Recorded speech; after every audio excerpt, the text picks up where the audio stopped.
Hello everyone. सो आज हम देख रहे हैं cropping systems of India, different types of cropping in India. कि इंडिया में जितने भी क्रॉपिंग पैटर्न्स हैं वो सब हम इस सेशन में देखेंगे। तो ये काफ़ी वन स्टॉप सॉल्यूशन होगा आपके लिए फॉर द एग्रीकल्चर का सबसे इंपॉर्टेंट पार्ट। और इसमें प्रीलिम्स और मेंस के काफ़ी सारे क्वेश्चन इंटरलिंक हो जाते हैं।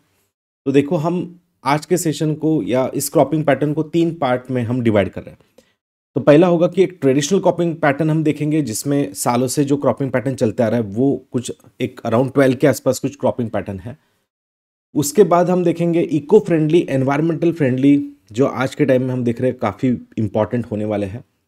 एक सस्टेनेबल एग्रीकल्चर की तरफ से हम जिसको देखते हैं कि वो हमारे एडॉप्शन में आने चाहिए, ऐसे कुछ eco friendly, environment friendly cropping pattern हम देखेंगे। एंड तीसरा हम देखेंगे मॉडर्न एग्रीकल्चर पैटर्न्स, जिसमें आज हम देख रहे हैं साइंस टेक का या उसमें एग्रीकल्चर में रिसर्च एंड डेवलपमेंट करके क्या क्या अलग अलग प्रकार आते हैं। तो इसका बेसिक डेफिनेशन भी अगर आपको पता होगा तो इसलिए हम रैपिड कवरेज देखेंगे कि हर एक टाइप कैसा होता है, क्या होता है, एक शॉर्ट इन्फॉर्मेशन में, जिससे आपको हर पैटर्न का एक नॉलेज आ जाए। इसी मॉडर्न में हम जियो इंजीनियरिंग को भी देखेंगे, क्योंकि आज के डेट में एनवायरनमेंट का एप्लीकेशन हम एग्रीकल्चर में काफ़ी देख रहे हैं, क्रॉपिंग पैटर्न्स में भी देख रहे हैं। और ऐसा एग्रीकल्चर करें जिससे एनवायरनमेंट को भी बेनिफिट हो, इसको हम कहेंगे जियो इंजीनियरिंग इन एग्रीकल्चर। तो शुरू करते हैं। सबसे पहला कि ट्रेडिशनल टाइप ऑफ एग्रीकल्चर में क्या क्या मेथड्स है। तो पहली मेथड है, देखो, मोनोक्रॉपिंग। एकदम सिंपल है कि जहाँ पे हम एक ही क्रॉप लगाते हैं या एक लार्ज फील्ड्स पे हम देख रहे हैं, जहाँ पे 50-50 एकड़ या 60 एकड़ पे या 5-5, 10-10 एकड़ पे एक ही क्रॉप लिया जाता है, उसको हम क्या कहते हैं, मोनोक्रॉपिंग, जो कि इजी टू मैनेज होता है। एंड इसमें प्रोडक्टिविटी भी काफ़ी अच्छी बनती है। जैसे फर्स्ट ग्रीन रिवोल्यूशन हुआ था उसके बाद हम देख रहे हैं कि ज़्यादातर यही एडॉप्शन किया गया था। बट इसके कुछ डिसएडवांटेजेस भी है कि जिसमें एक ही क्रॉप अगर हम बार बार लेते रहेंगे तो सॉइल की न्यूट्रिएंट खराब हो सकता है, फर्टिलाइजर्स एंड पेस्टिसाइड की यूज से भी सॉइल सैलिनिटी बढ़ सकती है, एंड वाटर का भी हम देख रहे हैं डिप्लेशन पॉसिबल है। तो इसलिए मोनोक्रॉपिंग एक कुछ साल के लिए ठीक है, बट उसके बाद क्रॉप रोटेशन एक्सपेक्टेड होता है। तो बट एनीवेज मोनोक्रॉपिंग ज़्यादातर जो डेवलप कंट्रीज यूएसए वगैरह है, रशिया है, मतलब जहाँ पे अच्छा क्लाइमेट है और डेवलप कंट्रीज है, वो भी इस क्रॉपिंग को अडॉप्ट करते हैं। एंड इंडिया में मोस्टली पंजाब हरियाणा वगैरह में होता है। चलो नेक्स्ट है मल्टीपल क्रॉपिंग, कि जहाँ पे डबल क्रॉपिंग भी आता है एंड ट्रिपल क्रॉपिंग भी आता है। तो मल्टीपल क्रॉपिंग मतलब एक फील्ड पे हम अलग अलग क्रॉप ले रहे हैं, है ना, 2 क्रॉप सिक्वेंशली ले रहे हैं, जैसे राइस, उसके बाद फिर व्हीट वगैरह लिया जाएगा।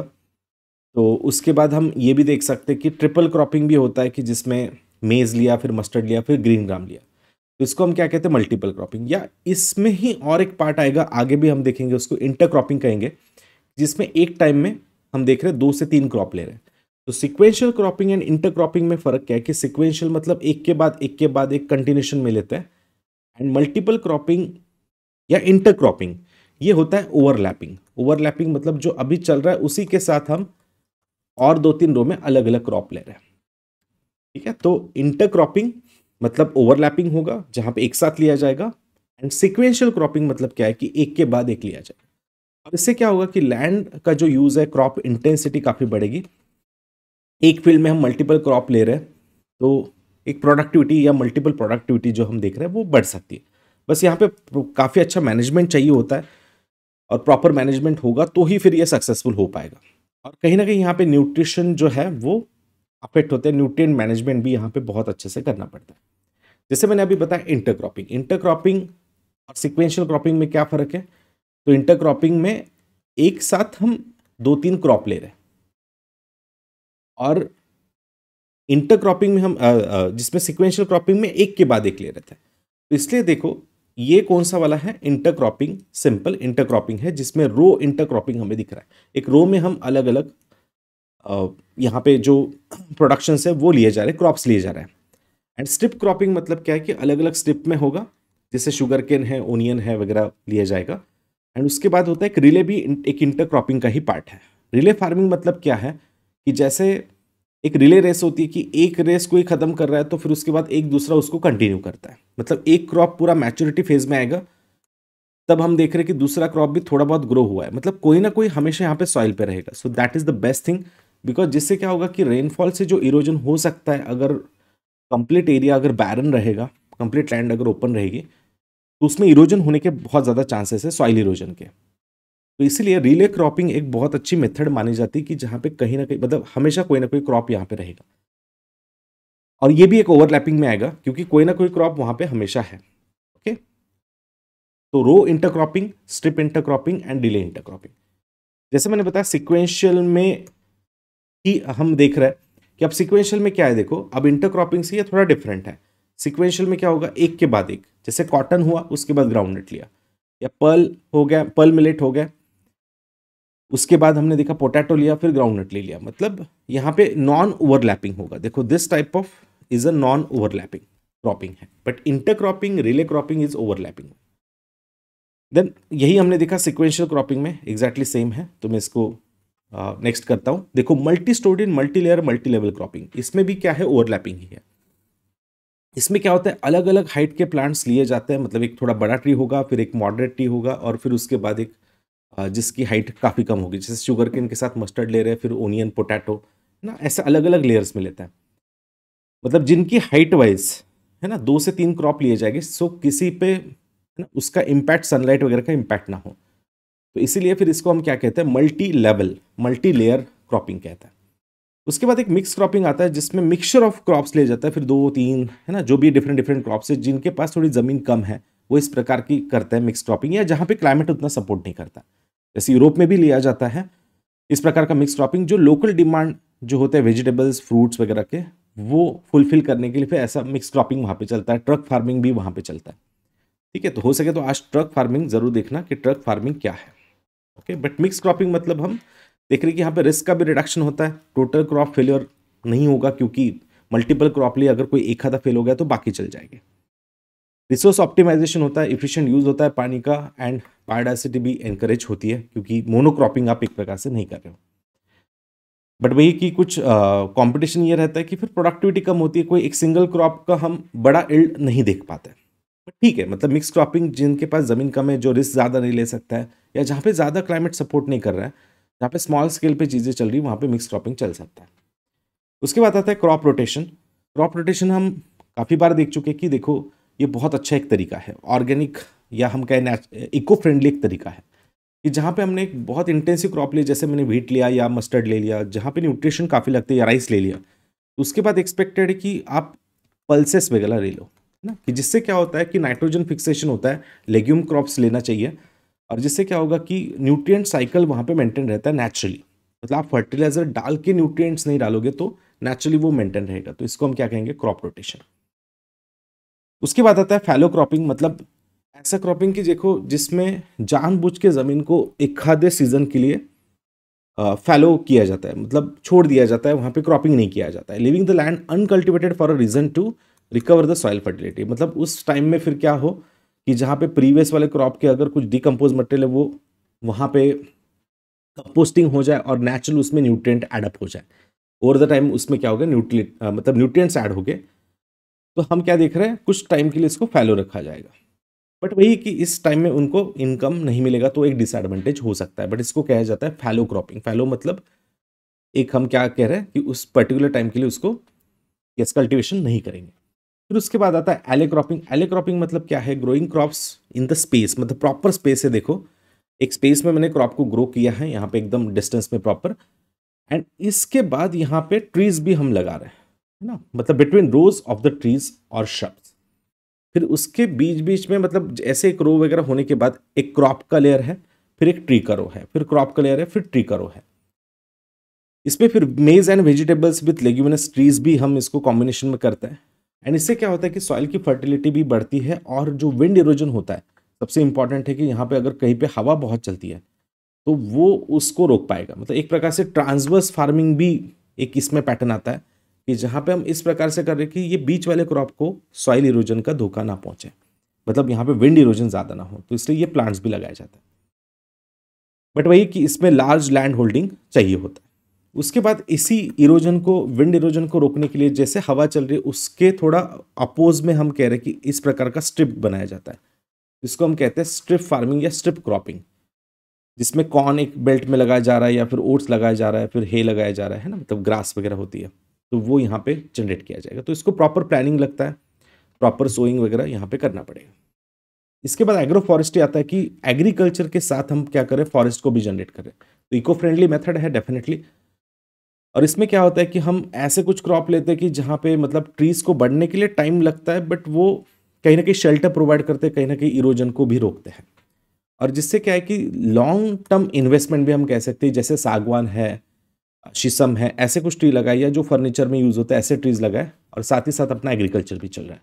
तो इसको हम क्या कहते हैं, एग्रीकल्चर के साथ फॉरेस्ट्री, एग्रो फॉरेस्ट्री। उसके बाद आता है टेरेस फार्मिंग, जो कि काफ़ी इंपॉर्टेंट रहा है, कि जैसे टेरेसेस वगैरह यहाँ पे बनाए हैं कि जिससे जो सॉइल रन ऑफ हो रहा था यहाँ पे स्लोप्स पे, वो कहीं ना कहीं रोका जाएगा टेरेसेस में, और इसमें सॉइल वो जमा होगी, पानी भी जमा होगा। तो यहाँ पे टेरेस फार्मिंग में मोस्टली क्या होता है, राइस वगैरह कल्टीवेशन लिया जाता है।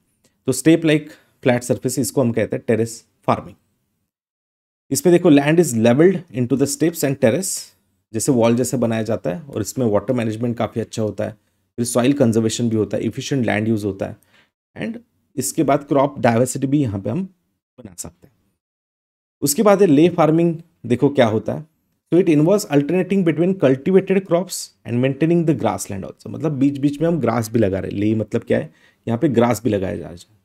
It is a system in which grass and legumes are cultivated. मतलब एक साइड पे ग्रास है, एक साइड पे लेग्यूम्स वगैरह के क्रॉप्स हैं, एंड इनको प्रॉपर रोटेशन में लिया जाएगा, कि जिससे क्या होगा कि लाइव स्टॉक जो होता है खेतों में, मतलब जो जानवर वगैरह हो गए, काउज है, बफेलो है, इनको वो ग्रास प्रोवाइड करनी पड़ती है। तो काफ़ी सारे यूरोपियन कंट्रीज़ में ऐसा ही किया जाता है कि एक साइड में कल्टीवेशन कुछ चल रहा है क्रॉप का, और दूसरी साइड में फिर यहाँ पे ग्रास का भी प्रोडक्शन हो रहा है।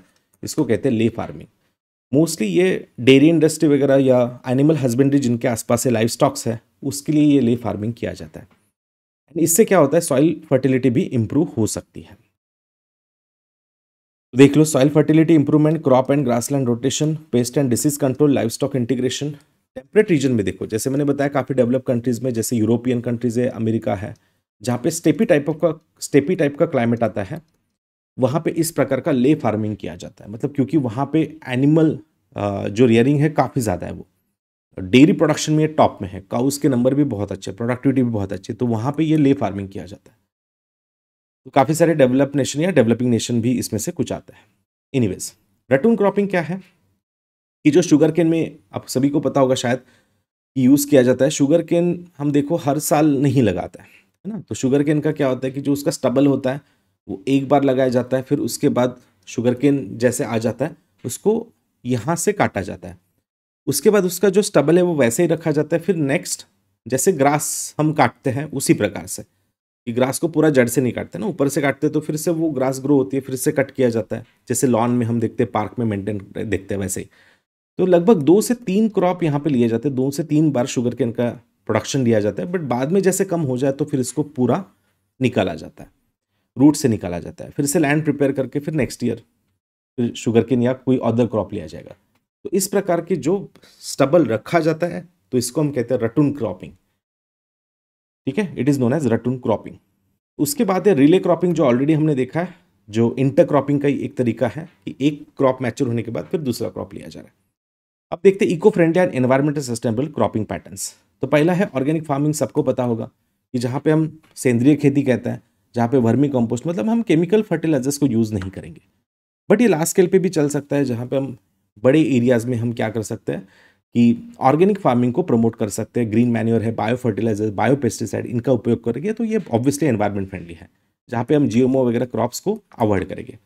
बट ध्यान रखना है, देखो ये organic farming, zero budget natural farming and natural farming, इसमें कहीं ना कहीं फर्क है। नेचुरल फार्मिंग मतलब हम नेचर के साथ उसको जितना अवेलेबल है उससे करेंगे। जीरो बजट में भी वही है कि जीरो इन्वेस्टमेंट पे जितना प्रीवियस क्रॉप से कुछ सीड वगैरह निकला है उसको ही यूज करके हम करेंगे। तो ऑर्गेनिक फार्मिंग लार्ज स्केल पे हो सकता है, but zero budget natural farming थोड़ा स्मॉल स्केल्स पे ही होता है।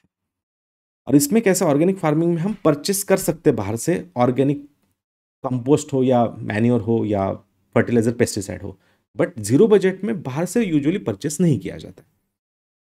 एनीवेज, आगे देखेंगे हम पर्माकल्चर। देखो क्या होता है, तो इसको हम कहते हैं कि एक नेचुरल इकोसिस्टम जैसा यहाँ पे बनाया गया है। तो इसको हम क्या कह रहे हैं, पर्माकल्चर, जिसमें है ना एक लोकल इकोसिस्टम बनाई जाती है, फिर क्रॉप है, लाइव स्टॉक है, ऐसा कुछ एक एनवायरनमेंट बताया जा रहा है। मतलब मोस्टली अर्बन एरिया में भी एक पर्माकल्चर एक टाइप हम देख सकते हैं। अर्बन एग्रो फॉरेस्ट्री हम कहेंगे, मतलब अर्बन एरिया में एग्रो कल्चर, के टाइप में इसको हम देख सकते हैं कि बायोडाइवर्सिटी, वाटर कंजर्वेशन, और फिर यहाँ पे गार्डन एग्रीकल्चर टाइप में हम थोड़ा सा इसको क्रिएट होते हुए दिखता है। तो इसमें क्या है कि देखो केयर ऑफ पीपल भी आता है। पर्माकल्चर में क्या है, ensuring access to all resources, fair share है, मतलब सब में डिस्ट्रीब्यूट करना, इस प्रकार से है। तो ये जो कंसेप्ट है, ये जो इथिक है, तो बिल मॉलिसन, डेविड होलमग्रीन नाम से इन्होंने मतलब ये प्रिंसिपल गाइड किया था, जिसमें सबसे ऑब्जर्व, इंटरैक्ट विद नेचर है, कैच द स्टोर एनर्जी है।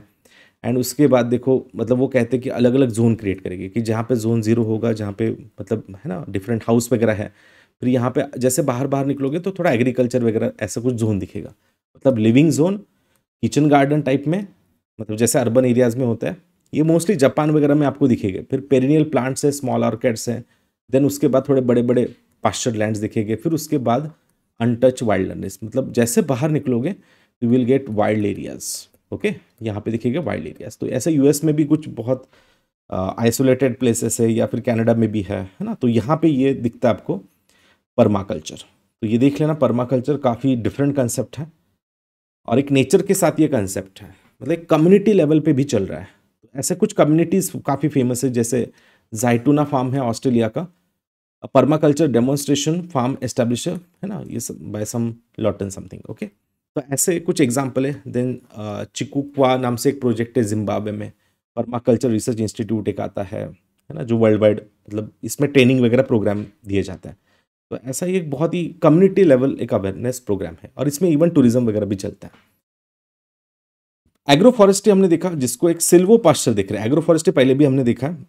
एले क्रॉपिंग मुझे बताओ, एग्रो फॉरेस्ट्री में एक एले क्रॉपिंग आता है, वो क्या है? अभी हमने थोड़ी देर पहले देखा है, हो सके तो प्लीज कमेंट में बताना एले क्रॉपिंग क्या है। बट एनीवे, अभी हम देखेंगे silvo culture, combining trees with pasture and livestock. तो मतलब हम क्या कर रहे हैं, ट्रीज का भी प्लांटेशन कर रहे हैं और उसके साथ ये पास्चर लैंड भी क्रिएट कर रहे हैं। इसको हम कहते हैं सिल्वो पास्चर। बट इसमें इस एग्रो फॉरेस्ट्री में टारगेट ये होता है कि ज़्यादातर हम ग्रास, या जो ले हमने देखा ले फार्मिंग है ना, उस पर ज़्यादा टारगेट करें, जिससे क्या होगा कि यहाँ पे जो कैटल वगैरह रहेगी वो यहाँ पे चरने के लिए आएंगे, ग्रेजिंग के लिए आएंगे, तो वहाँ से उनका ही काउ डंग वगैरह होता है, या उनका जो एक्सक्रेटा है वो भी यहाँ पे फर्टिलाइजर का काम करेगा। उसके बाद यहाँ पे मतलब कवर भी है, सॉइल कंजर्वेशन भी हो रहा है, इंक्रीज शेडिंग भी हो रहा है ना, यहाँ पे बायोडाइवर्सिटी भी बढ़ेगी। तो मतलब एक हेल्दी एनवायरनमेंट यहाँ पे क्रिएट होगा। तो इसको हम कहते हैं सिल्वो पास्चर। जरूर याद रखना, सिल्वो पास्चर में animal husbandry is very important. उसके बाद आता है क्रॉप रोटेशन। लेग्यूम में वो हमने देखा कि क्रॉप रोटेशन क्या होता है, तो इसलिए मैं स्किप कर रहा हूँ। इंटरक्रॉपिंग भी हमने देखा कि ये भी एक एनवायरमेंट फ्रेंडली मेथड है, कि जहाँ पे एक कंपेनियन प्लांट हम लगाएंगे जिससे न्यूट्रिशन बैलेंस रहेगा। नया मेथड है देखो एनवायरमेंट फ्रेंडली, जिसमें है जीरो टिलेज फार्मिंग। ये जीरो टिलेज मतलब क्या है कि जहाँ पे डीप प्लगिंग नहीं करना है, क्योंकि आप डीप प्लगिंग मतलब डीप टिल करते हो तो आप देख रहे हो कि नीचे के मॉइस्चर भी ऊपर आएंगे, फिर CO2 भी यहाँ से अंदर जो CO2 है वो इमिट होगा, फिर जो मॉइस्चर है वो नीचे वाला ऊपर आएगा, तो बेसिकली वो इवापरेट हो जाएगा। और जब अगर इनकेस रेनफॉल होता है तो सॉइल, क्योंकि स्लोप अगर प्रॉपर नहीं रहेगा, फ्लैट नहीं रहेगा, तो फिर उसमें क्या होगा कि सॉइल इरोजन भी हो सकता है। तो इसलिए till method is not good. ठीक है, मोस्टली आज तक हम यही चलाते आ रहे हैं, बट कहा जाता है कि ये मेथड नहीं होनी चाहिए, है ना, क्योंकि हम इसके रिजल्ट्स देख रहे हैं क्या है नेगेटिव इश्यूज। तो इसको हम क्या देख रहे हैं, जीरो टिलेज या नो टिल या नील टिल भी कहते हैं, कि जिसको विदाउट टिलेज है ना हम क्या करें कि ऐसे कुछ मशीनरीज होते हैं, जैसे हैप्पी सीडर नाम से एक हम देख रहे हैं इंडिया में काफ़ी फेमस हो रहा है। ऐसा एक इक्विपमेंट आता है, ट्रैक्टर जैसे ही होता है, और उसमें ऐसा होता है कि जो ड्रिप ड्रिल करता है, मतलब प्रीवियस स्टबल यहाँ पे ऐसे ही रखा हमने, और बाकी प्रीवियस मतलब जो न्यू क्रॉप लगाना है उसको डिप ड्रिल कर दिया उसके सीड को, तो फिर उसके साइड में ही वो ग्रो होगा। इसलिए हमने सॉइल को डिस्टर्ब नहीं किया, तो इसमें CO2 सिक्वेस्ट्रेटेड रहा, एंड इवन अंदर जो मॉइस्चर था वो भी मेंटेन रहा। इवन यहाँ पे माइक्रो ऑर्गेनिज्म ऊपर आते, फिर सनलाइट से वो भी डैमेज होते, वो भी खत्म हो जाते, तो इसमें माइक्रो ऑर्गेनिजम्स भी वैसे ही रह गए। तो इसलिए बहुत एनवायरमेंट फ्रेंडली मानी जाती है। इस पर UPSC का क्वेश्चन भी था कि जीरो टिलेज इज गुड और नॉट। तो yes, definitely zero till no till is the best method, जिसमें आप बाद में पढ़ लेना कि क्या बेनिफिट हो गए, वैसे मैंने बता दिया। उसके बाद आता है नेचुरल फार्मिंग। जैसे मैंने बताया नेचर के साथ फार्मिंग बहुत इंपॉर्टेंट है, इसको सुभाष पालेकर इनका मॉडल भी कहते हैं, जिसमें वो 4 विल्स बताते हैं नेचुरल फार्मिंग के, बीजामृत, जीवामृत, देन वापसा होगा, एंड अच्चादान भी एक आता है। तो जिसमें देखो यहाँ पे बताया गया है कि जो बीजामृत है मतलब सीड जो है, तो वो खुद के यूज़ करो, या बेसिकली केमिकल सीड्स नहीं यूज़ करने, केमिकल फर्टिलाइजर यूज़ नहीं करना है। तो काऊ यूरिन है, डंग है, उसके बेस्ड आप जो सीड्स है वो यूज़ करो, जिससे क्या होगा कि है ना उनमें मतलब वो रेजिस्टेंस रहेगा और जो सीड होते हैं वो सर्वाइव वहाँ पे कर पाएंगे। जीवामृत मतलब सॉइल फर्टिलिटी पे काम करना है, उसमें मतलब वही है कि फर्टिलाइज़र जो ऑर्गेनिक फर्टिलाइजर से वो यूज़ करने हैं, एंड वापसा वगैरह होगा तो फेवरेबल माइक्रो क्लाइमेट ऐसा कुछ क्रिएट करना है। तो इसको आप ज़रूर देख लेना डिटेल में कि नेचुरल फार्मिंग में ये मॉडल क्या है। बायोडायनेमिक फार्मिंग क्या होता है? तो एक प्रकार से हम क्या कर रहे हैं यहाँ पे क्रिएट कि integrate astrological cycles and composting techniques, मतलब थोड़ा अर्बन फॉरेस्ट्री टाइप में जैसे हम देख रहे थे, या फिर ऐसा फॉरेस्ट्री जो थोड़ा एक नेचर के साइकिल के साथ चल रहा है ना, प्रॉपर मतलब एक सीक्वेंस में चल रहा है, जैसे crop planning according to lunar cycles. तो इसको क्या कहते हैं हम, एक प्रॉपर टाइम टू टाइम चलना, जैसे कैलेंडर प्रॉपर फॉलो करना, और वही क्रॉप उसी टाइम पे लेना चाहिए, सालों साल से यही लेते आ रहा है ना उस टाइम पे, वो उसको हम कहते हैं बायोडायनेमिक फार्मिंग। इसमें देखो एक प्रिंसिपल्स में हम देखिए क्रॉप रोटेशन यहाँ पे बहुत एक्सपेक्टेड होता है, क्योंकि एक ही क्रॉप नहीं लेना है।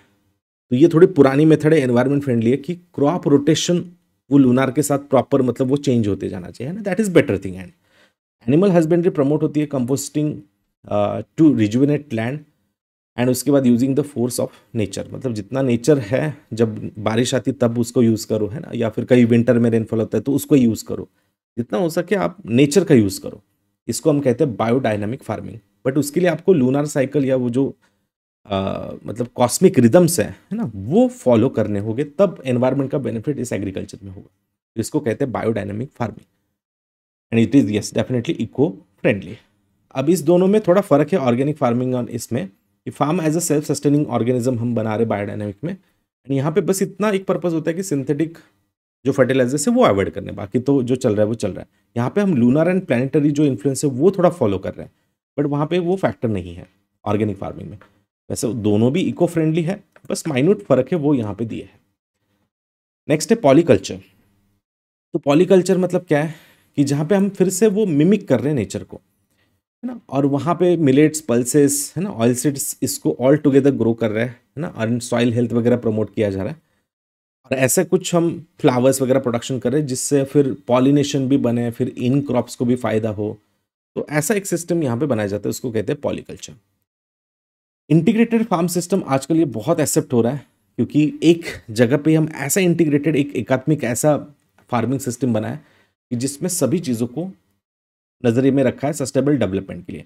Climate resilience, soil quality enrichment है, एनहांस प्रॉफिटेबिलिटी है, इंक्रीज एम्प्लॉयमेंट अपॉर्चुनिटी है, फूड सिक्योरिटी है। तो इन सभी प्रैक्टिस को यहाँ पे इंप्लीमेंट किया जाएगा। मतलब ये एक गांव को हम इस अप्रोच से देख सकते हैं कि जो बैकवर्ड गांव है वहाँ पे इंटीग्रेटेड फार्मिंग सिस्टम चला है, सो दैट सबका मिलके यहाँ पे डेवलपमेंट हो, जिसमें आप देख सकते हो, देखो फील्ड क्रॉप्स लिए जा रहे हैं, मशरूम क्रॉप्स, फिशरी भी है, मतलब वन स्टॉप सोल्यूशन हम सब जगह पे देख रहे हैं। पोल्ट्री है, गोट्री है, डेयरी है, हनी बी कलेक्शन है, एग्रीकल्चर एंड ऑल उसके अलाइड सेक्टर जो है उस पर भी हम टारगेट करें। तो इसको कहते हैं IFS मॉडल। तो याद रखें, integrated farming system, one stop solution.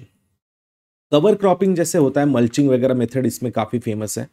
Even एक हमने अडॉप्ट की थी तलिया इरिगेशन, जो तलिया इरिगेशन भी लगभग इसको ही सिमिलर है, जिसमें हम क्या करते हैं कि सॉइल में जहाँ स्लोप है तो वहाँ पे अगर हम बहुत पानी देते हैं तो फिर सॉइल रन ऑफ होके सॉइल इरोजन हो सकता है। तो इसलिए सॉइल को देखो इस प्रकार से जो स्टबल होता है उससे करें नेचुरली, या फिर पॉलीथीन वगैरह ऐसे कुछ सॉइल को कवर किया जाता है। मतलब मल्च मतलब सॉइल को कवर करना, मल्चिंग किया जाता है। इसमें दो फायदे हैं, जैसे सॉइल इरोजन भी रोका जाएगा, एंड सॉइल में जो अगर मॉइस्चर है वो भी कहीं ना कहीं कवर हो रहा है, तो अंदर जो मॉइस्चर है वो वैसा ही रहेगा, सॉइल इवापोरेट नहीं होगा। तो ये इसके बेनिफिट है, मतलब it is water conservative method also and soil conservative method also. ठीक है, तो इसको जरूर देखें। कवर क्रॉपिंग जिसमें मल्चिंग है, एंड तलिया इरिगेशन जो इजरायली एक मेथड है। फिर उसके बाद आता है कंजर्वेशन एग्रीकल्चर, जो अभी हमने देखा इंटीग्रेटेड फार्म मैनेजमेंट, उसी प्रकार से ये भी एक कंजर्वेटिव एग्रीकल्चर होगा। फिर उसके बाद आता है हाइड्रोपोनिक्स एंड एक्वापोनिक्स। इसमें माइन्यूट फर्क है। हाइड्रोपोनिक्स में हम क्या दिख रहे हैं, सिर्फ वाटर का यूज़ कर रहे हैं, सॉइल, दोनों भी सॉइललेस एग्रीकल्चर है, बोथ आर सॉइललेस फार्मिंग। बस दोनों में इतना फर्क है कि हाइड्रोफोनिक्स में क्या होता है, हम एकदम मिनिमम वाटर का यूज़ करके ही, मतलब विदाउट सॉइल, प्लांट्स को यहाँ पे ग्रो कर रहे हैं। मोस्टली ये इंडोर भी होता है और आउटडोर भी हो सकता है, बट मैनेज एनवायरनमेंट में होता है। एंड एक्वापोनिक्स में क्या है कि इसका मोर एडवांस वर्जन, हाइड्रोपोनिक्स के एडवांस वर्जन मतलब एक्वापोनिक्स, जहाँ पे हम प्लांट्स को भी ग्रो कर रहे हैं एंड नीचे फिर फिशिंग का भी एक प्लांट वगैरह बना रहे हैं। तो जिसमें एक्वापोनिक्स और थोड़ा मैनेजमेंट करना होगा, बट उसमें डबल बेनिफिट्स हैं। तो it is aquaponics is the subset of hydroponics, जहाँ पे बस फिश प्लांट रेसिप्रोकेट हम करके उसको यूज कर रहे हैं, ठीक है। और यहाँ पे एयर स्टोन वगैरह मतलब न्यूट्रिएंट्स एक्स्ट्रा यूज करेंगे, यहाँ पे इनका एक्सक्रेटा ही इसका न्यूट्रिएंट होगा, तो इसमें डबल बेनिफिट्स दिखेंगे। तो aquaponics is more advance. Okay, उसके बाद कंटूर फार्मिंग क्या होता है? It is a cropping design around the rain water harvesting, मतलब जहाँ पे है ना वाटर रन ऑफ हो जाता है तो हम उसको रेन वाटर हार्वेस्टिंग भी कर रहे हैं। और कंटूर फार्मिंग, फार्मिंग मतलब एक प्रॉपर लाइन या प्रॉपर एक इक्वल स्लोप, है ना, इक्वल स्लोप या फ्लैट एक रीजन हम क्रिएट करेंगे, जहाँ पे एक प्रकार से ही हम एक सिमिलर टाइप ऑफ कंटूर मतलब सेम लाइन पे एक फार्मिंग क्रिएट कर पाए। तो एक डॉट टॉलरेंट एरियाज है वो हमने आइडेंटिफाई किया और वहाँ पे एक सोल्यूशन निकाल के ना एक सेम वाटर कंडीशंस के अकॉर्डिंगली क्रॉप लिया, तो इससे रिड्यूस होगा water dependency, improve ground water recharge also. तो कंटूर फार्मिंग देखो, रो ओरिएंटेशन होता है, rows are aligned perpendicular to slope and following the natural elevation contour of land. इसमें erosion control by slowing water run off, it reduces washing away top soil during the rains, मतलब इसमें soil conservation भी होगा, water conservation भी होगा। And suitable crops भी यहाँ पे फिर सोयाबीन, मेज वगैरह, व्हीट ऐसे कुछ लिए जाएंगे कंटूर फार्मिंग में। तो उसके बाद आता है मॉडर्न एग्रीकल्चर पैटर्न्स। अब देखो, प्रिसीजन एक फार्मिंग होता है जहाँ पे हम एडवांस टेक्नोलॉजीज का यूज़ करेंगे to manage field crops and high accuracy, तो इसको कहते हैं प्रिसीजन फार्मिंग, जहाँ पे वेरिएबल रेट टेक्नोलॉजीज है ना, कि जब कब पानी कैसे क्या देना है, फिर ड्रोन का यूज़ करना है, जीपीएस का यूज़ करना है, जीआईएस का यूज़ करना है, उसको कहते हैं प्रिसीजन फार्मिंग। तो ये मॉडर्न एडवांस टेक्नोलॉजी का फार्मिंग है। हाइड्रोफोनिक्स देखा, एक्वाफोनिक्स देखा, बोथ वो भी एक मॉडर्न टेक्नोलॉजीज में आते हैं और एनवायरमेंट फ्रेंडली में भी आते हैं। वर्टिकल फार्मिंग को क्या मैं इको फ्रेंडली कहूँ?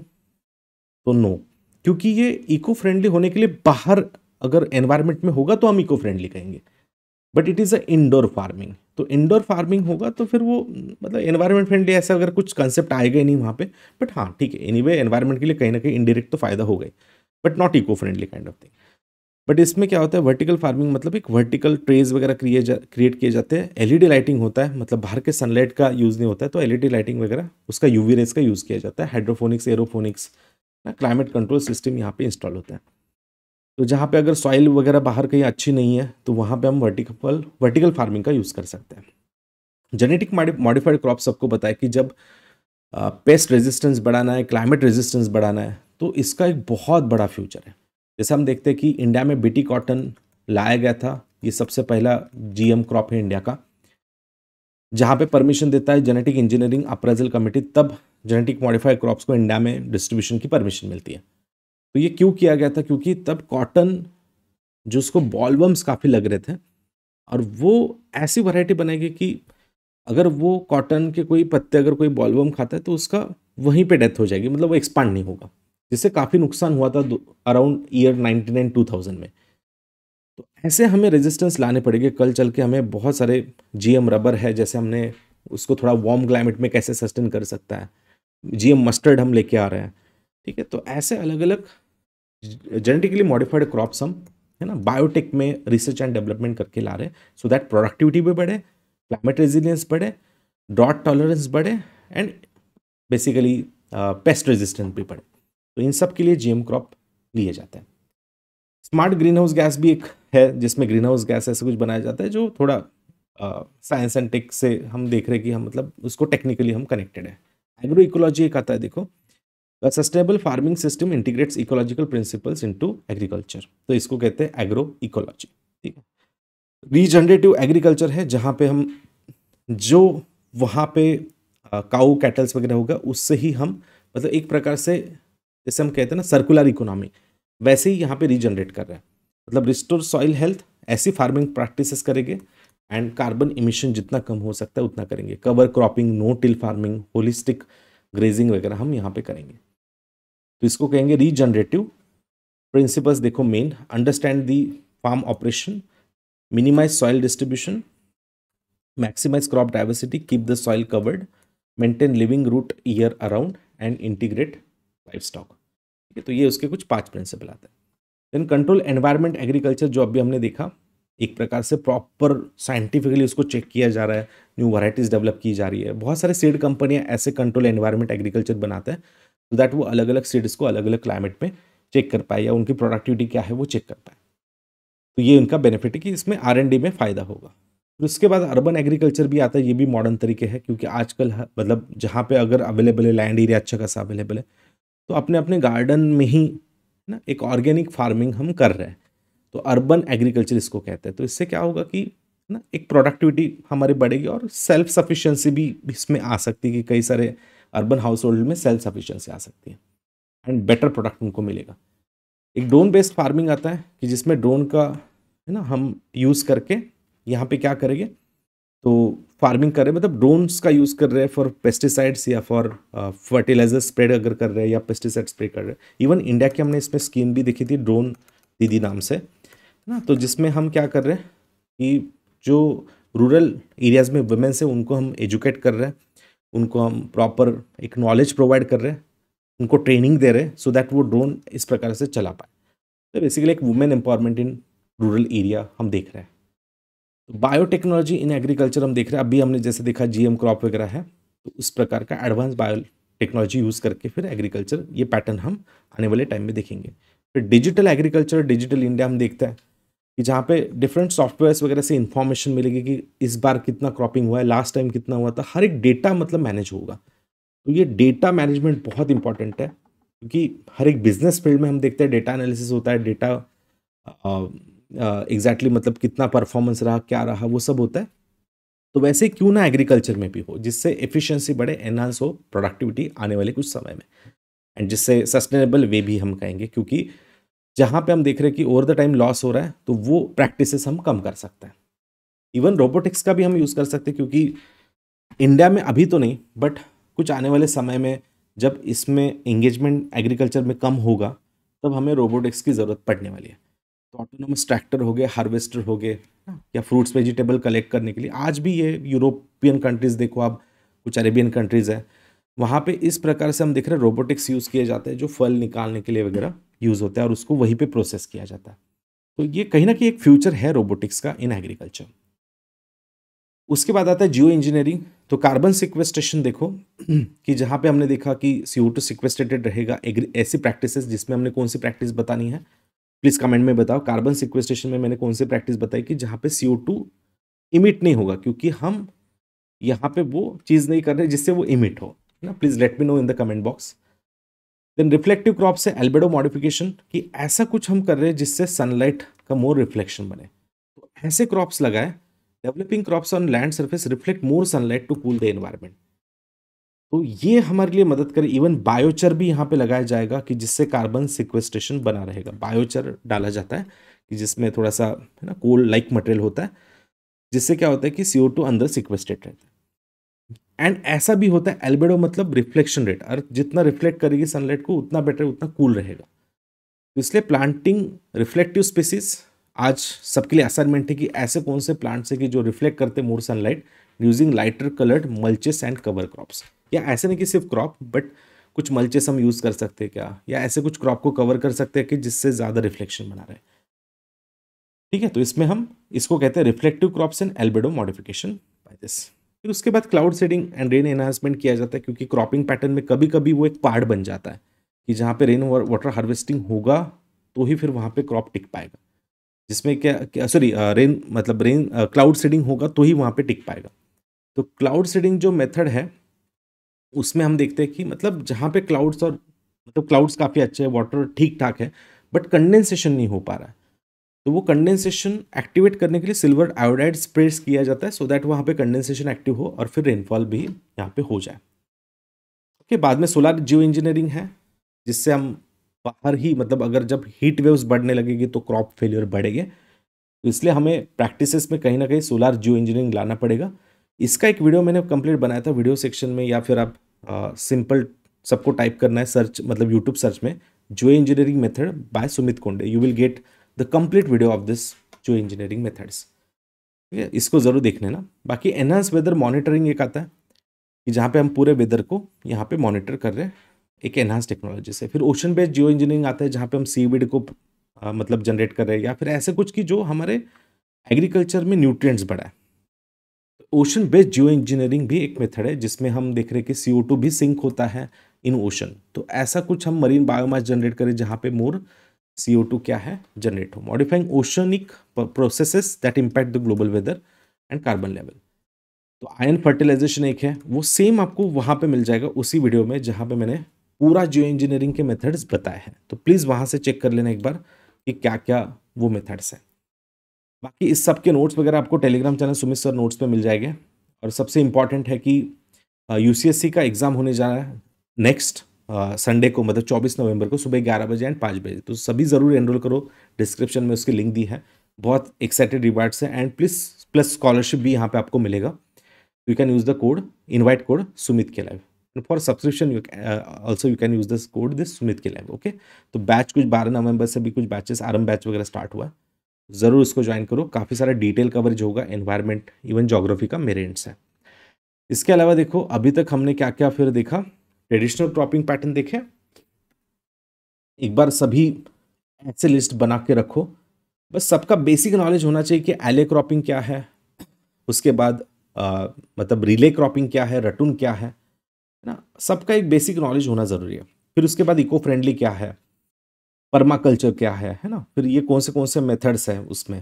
तो ये थोड़ा एक बेसिक नॉलेज होगा तो आप इसको कहीं ना कहीं इंप्लीमेंट कर सकते हो, मतलब अलग अलग मेंस आंसर राइटिंग में भी एंड प्रीलिम्स में तो सीधा डेफिनेशन बेस्ड क्वेश्चन आता है, तो you can use that. Okay, so thank you all of you, see you in the next session.